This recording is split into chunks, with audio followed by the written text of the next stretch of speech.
The Novum Organum, full original title Novum Organum Scientiarum, is a philosophical work by Francis Bacon, written in Latin and published in 1620. The title is a reference to Aristotle's work Organon, which was his treatise on logic and syllogism. In Novum Organum, Bacon details a new system of logic he believes to be superior to the old ways of syllogism. This is now known as the Baconian method. For Bacon, finding the essence of a thing was a simple process of reduction, and the use of inductive reasoning. In finding the cause of a phenomenal nature, such as heat, one must list all of the situations where heat is found. Then another list should be drawn up, listing situations that are similar to those of the first list except for the lack of heat. A third table lists situations where heat can vary. The form, nature, or cause, of heat must be that which is common to all instances in the first table, is lacking from all instances of the second table and varies by degree in instances of the third table. The title page of Novum Organum depicts a galleon passing between the mythical pillars of Hercules that stand either side of the Strait of Gibraltar, marking the exit from the well-charted waters of the Mediterranean into the Atlantic Ocean. The pillars, as the boundary of the Mediterranean, have been smashed through, opening a new world for exploration.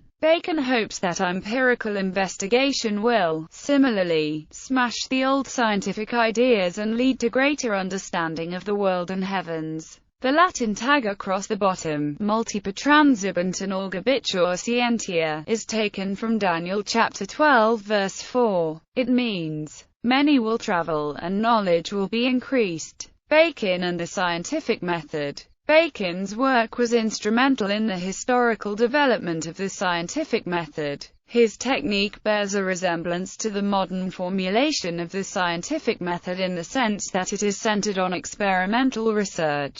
Bacon's emphasis on the use of artificial experiments to provide additional observances of a phenomenon is one reason that he is often considered the father of the experimental philosophy. On the other hand, modern scientific method does not follow Bacon's methods in its details, but more in the spirit of being methodical and experimental, and so his position in this regard can be disputed. Importantly though, Bacon set the scene for science to develop various methodologies, because he made the case against older Aristotelian approaches to science, arguing that method was needed because of the natural biases and weaknesses of the human mind, including the natural bias it has to seek metaphysical explanations which are not based on real observations. Preface. Bacon begins the work with a rejection of pure a priori deduction as a means of discovering truth in natural philosophy. Of his philosophy, he states, "Now my plan is as easy to describe as it is difficult to effect. For it is to establish degrees of certainty, take care of the sense by a kind of reduction, but to reject for the most part the work of the mind that follows upon sense. In fact, I mean to open up and lay down a new and certain pathway from the perceptions of the senses themselves to the mind."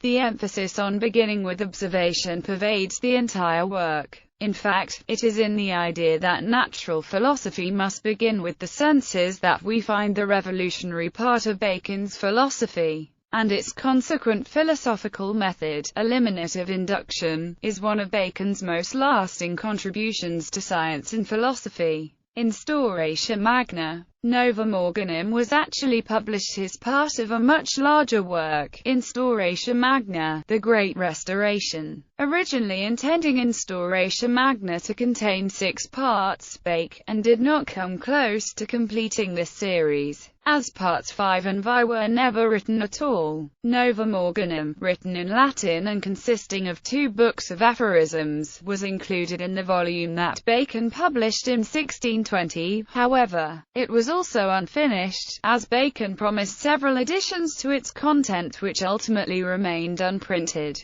Book I. Bacon titled this first book Aphorisma de Interpretatione Naturae Regno Hominis. In the first book of Aphorisms, Bacon criticizes the current state of natural philosophy. The object of his assault consists largely in the syllogism, a method that he believes to be completely inadequate in comparison to what Bacon calls true induction. The syllogism is made up of propositions of words, and words are markers of notions. Thus, if the notions themselves are confused, and recklessly abstracted from things, nothing built on them is sound. The only hope therefore lies in true induction. In many of his aphorisms, Bacon reiterates the importance of inductive reasoning. Induction, methodologically opposed to deduction, entails beginning with particular cases observed by the senses and then attempting to discover the general axioms from those observations. In other words, induction presupposes nothing. Deduction, on the other hand, begins with general axioms, or first principles, by which the truth of particular cases is extrapolated.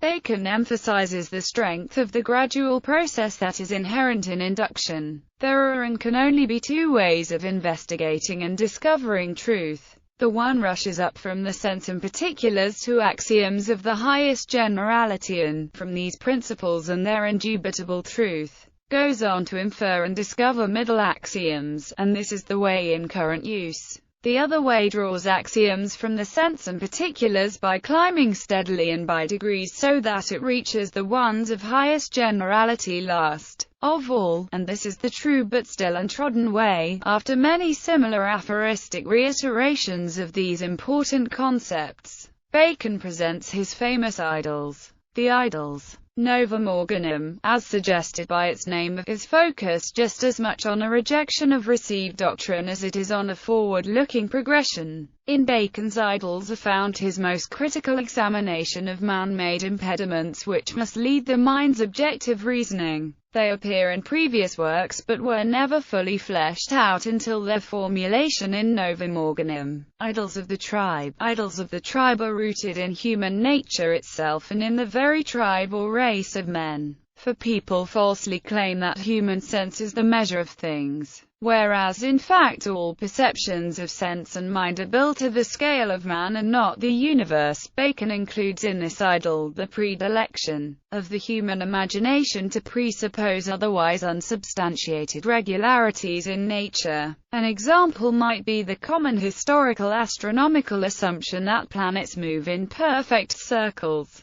Idols of the cave. These belong to the particular individual, for everyone has his own special cave or den which scatters and discolors the light of nature. Now this comes either of his own unique and singular nature, or his education and association with others, or the books he reads and the several authorities of those whom he cultivates and admires, or the different impressions as they meet in the soul, be the soul possessed and prejudiced, or steady and settled, or the like, so that the human spirit is evidently a variable thing, all muddled, and so to speak a creature of chance. This type of idol stems from the particular life experiences of the individual. Variable educations can lead the individual to a preference for specific concepts or methods, which then corrupt their subsequent philosophies. Bacon himself gives the example of Aristotle, who made his natural philosophy a mere slave to his logic. Idols of the market. These are derived as if from the mutual agreement and association of the human race, which I call idols of the market on account of men's commerce and partnerships. For men associate through conversation, but words are applied according to the capacity of ordinary people. Therefore shoddy and inept application of words lays siege to the intellect in wondrous ways.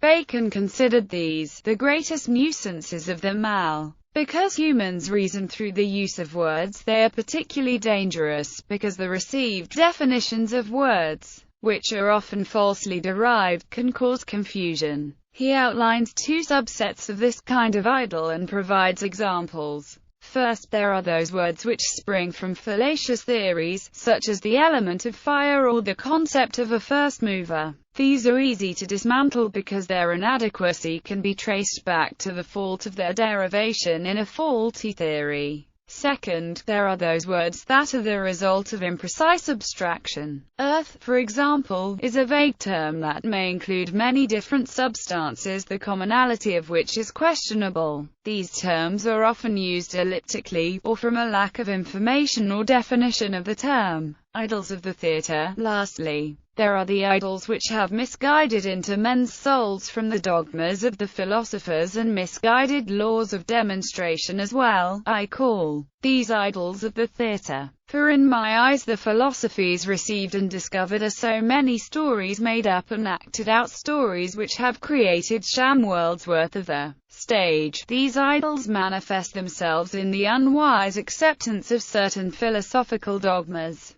namely Aristotle's sophistical natural philosophy, which was corrupted by his passion for logic, and Plato's superstitious philosophy, which relied too heavily on theological principles. Book 2. After enumerating the shortcomings of the current and past natural philosophies, Bacon can now present his own philosophy and methods. Bacon retains the Aristotelian causes, but redefines them in interesting ways. While traditionally the final cause was held as most important among the four, Bacon claims that it is the least helpful and in some cases actually detrimental to the sciences. For Bacon, it is the formal cause which is both the most elusive and most valuable, although each of the causes provides certain practical devices. By forms and formal causes, Bacon means the universal laws of nature. To these Bacon attaches an almost occult-like power. But he who knows forms grasps the unity of nature beneath the surface of materials which are very unlike. Thus is he able to identify and bring about things that have never been done before, things of the kind which neither the vicissitudes of nature, nor hard experimenting, nor pure accident could ever have actualized, or human thought dreamed of. And thus from the discovery of the forms flows true speculation and unrestricted operation. In this second book,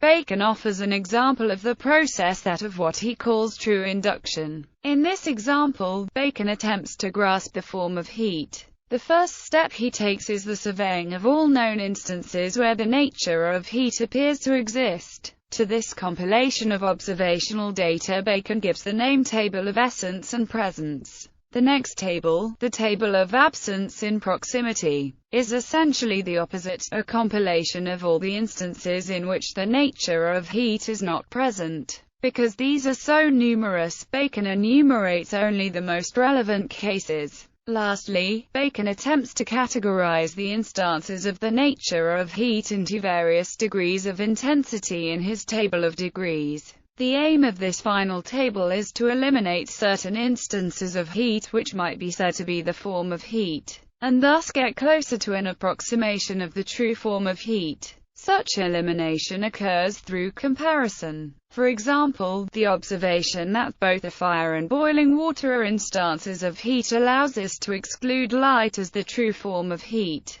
because light is present in the case of the fire but not in the case of the boiling water. Through this comparative analysis, Bacon intends to eventually extrapolate the true form of heat, although it is clear that such a goal is only gradually approachable by degrees. Indeed, the hypothesis that is derived from this eliminative induction, which Bacon names the first vintage, is only the starting point from which additional empirical evidence and experimental analysis can refine our conception of a formal cause. The Baconian method does not end at the first vintage. Bacon described numerous classes of instances with special powers. Cases in which the phenomena one is attempting to explain is particularly relevant. These instances, of which Bacon describes 27 in Novum Organum, aid and accelerate the process of induction. They are labor-saving devices or shortcuts intended to accelerate or make more rigorous the search for forms by providing logical reinforcement to induction. Aside from the first vintage and the instances with special powers, Bacon enumerates additional aids to the intellect, which presumably are the next steps in his method, in aphorism 21 of Book 2. Bacon lays out the subsequent series of steps in proper induction, including support to induction, rectification of induction, varying the inquiry according to the nature of the subject, natures with special powers, ends of inquiry, bringing things down to practice, preparatives to inquiry, an ascending and descending scale of axioms. These additional aids, however, were never explained beyond their initial limited appearance in Novum Organum. It is likely that Bacon intended them to be included in later parts of Instauratio Magna and simply never got to writing about them. As mentioned above, this second book of Novum Organum was far from complete and indeed was only a small part of a massive, also unfinished work, the Instauratio Magna. Bacon and Descartes. Bacon is often studied through a comparison to his contemporary René Descartes. Both thinkers were, in a sense, some of the first to question the philosophical authority of the ancient Greeks. Bacon and Descartes both believed that a critique of pre-existing natural philosophy was necessary, but their respective critiques proposed radically different approaches to natural philosophy. Two overlapping movements developed. One was rational and theoretical in approach and was headed by René Descartes. The other was practical and empirical and was led by Francis Bacon. They were both profoundly concerned with the extent to which humans can come to knowledge, and yet their methods of doing so projected diverging paths. On the one hand, Descartes begins with a doubt of anything which cannot be known with absolute certainty and includes in this realm of doubt the impressions of sense, perception,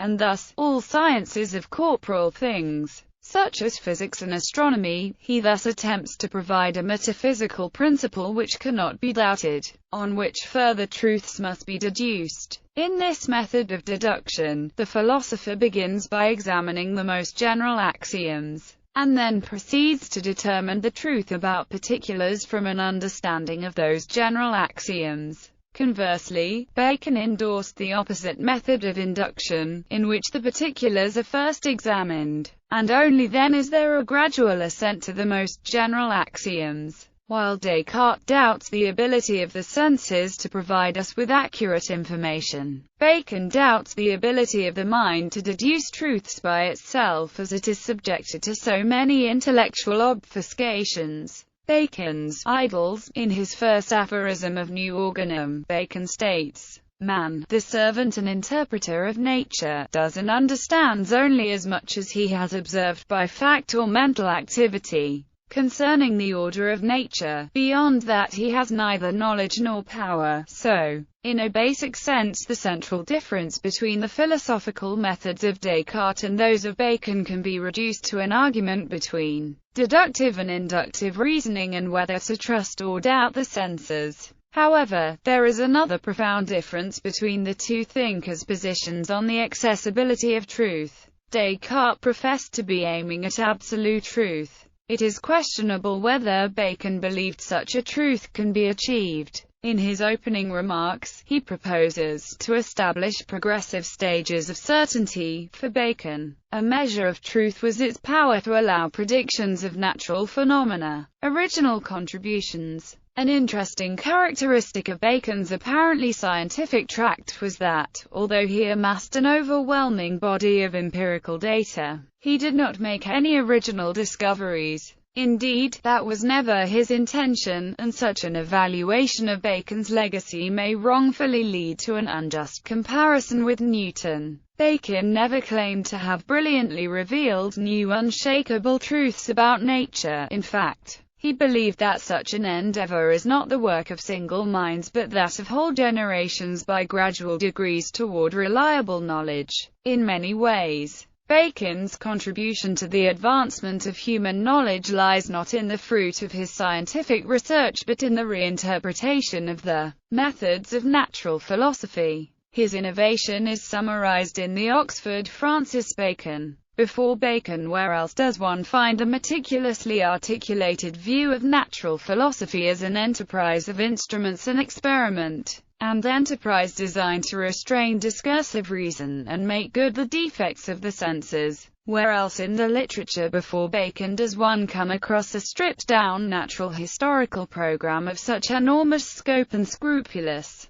precision, designed to serve as the basis for a complete reconstruction of human knowledge which would generate new, vastly productive sciences through a form of eliminative induction supported by various other procedures including deduction? Where else does one find a concept of scientific research which implies an institutional framework of such proportions that it required generations of permanent state funding to sustain it?